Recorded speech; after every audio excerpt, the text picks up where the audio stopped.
Welcome back to Morning Break, and for this month's Good Biz with Liz segment, we have Liz Goodgold sharing some timely information about what businesses can be doing to help the community impacted and by the Davis fire, and what businesses should be doing if maybe they're shut down or at risk of shutting down due to the Davis fire. So thank you so much for being here. I'm so glad. I mean, we already had our interview scheduled, but this is so timely, and your advice is going to be so helpful. And we're going to start with the businesses that are in any evacuation zone, the potential to be evacuated. What is the #1 thing they should be doing right now? Remember the ABCs. Always be communicating. So this means you need to be talking to your customers and clients, your vendors, your followers on social media, and even your neighbors who want to know how you're doing. And this means very simple things to complicated things. The #1 simple thing somebody can do right now is change your voicemail. Let them know, are you open or not? Have you changed your hours? Are you impacted? Very important to do. Second thing, put a sign on the door if you're closed and what's happening.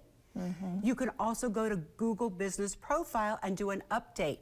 Let your people know. If you're very sophisticated and active in social media, certainly go ahead and take pictures and show them. I think the Chocolate Nugget has done an amazing job.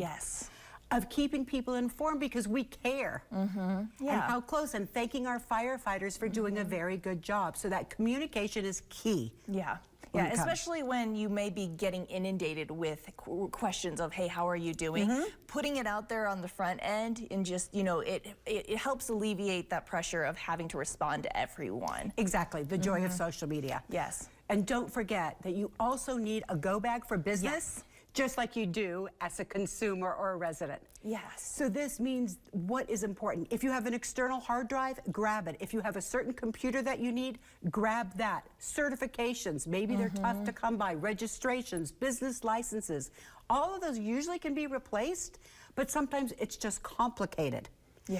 And here's the time you still have a little bit. If you haven't been evacuated, you can still create a plan. Plans are important. Do you have an employee list? Can you text people? Can you email your folks and letting them know? Trader Joe's did a great job of letting people know on Monday they were going to be closed.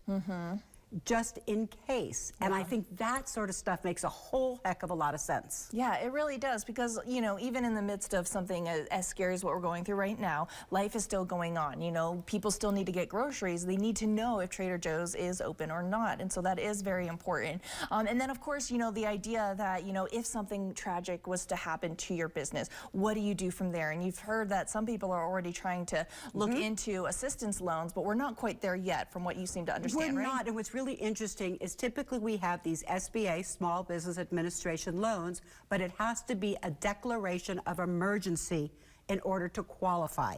And I get the fact that our governor is so busy and things are happening so rapidly, it's not there yet. So go back and check, because you can apply for damage to physical structures as well as economic impact. So keep looking at that SBA.gov site, and eventually I believe it will show up, and you can then look for some assistance there. Yeah, and you know, we can maybe take some gratitude and like you said, thanking our firefighters that we haven't reached that yet, because they have done such a great job in protecting many homes and businesses. But just in case, we want to have that website on hand, ready to go for our local businesses. And then, of course, there's everyone else, the business owners who are not necessarily directly impacted by it, but they still want to figure out how to get involved. What do you recommend? I love the fact that to look at your business and see what's relevant. If you have a co-working space and you have the ability and capacity to give someone a place to work with free internet, you get an A. If you were that gym and you let people come in to use the showers, what a phenomenal idea. Giving reduced rates for hotel rooms, these are all great ideas. It just has to be authentic, from the heart, and relevant to your business.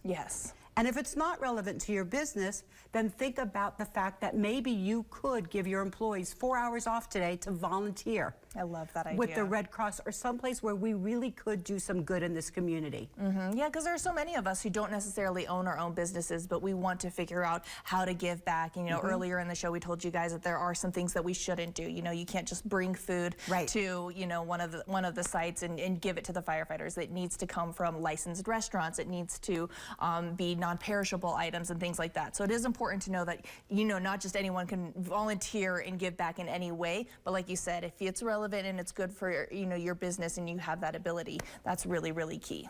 It is. And I would say the last piece of advice for entrepreneurs is to document everything. Yes. If you haven't been evacuated, please go around with your video camera and show me all what's in your facility or your warehouse or your lab, so you have proof of what's there if, gosh forbid, something should happen.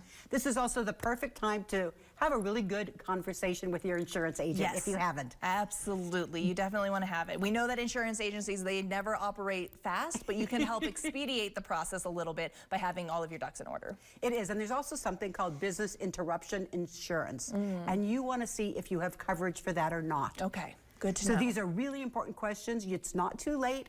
It's always better to be planning than be unhappy at the end of the day. Exactly, to be active instead of reactive. Yep. So I love it. Thank you so much, Liz, for being here. I'm going to put all of this information on our website, colotv.com. We'll be right back.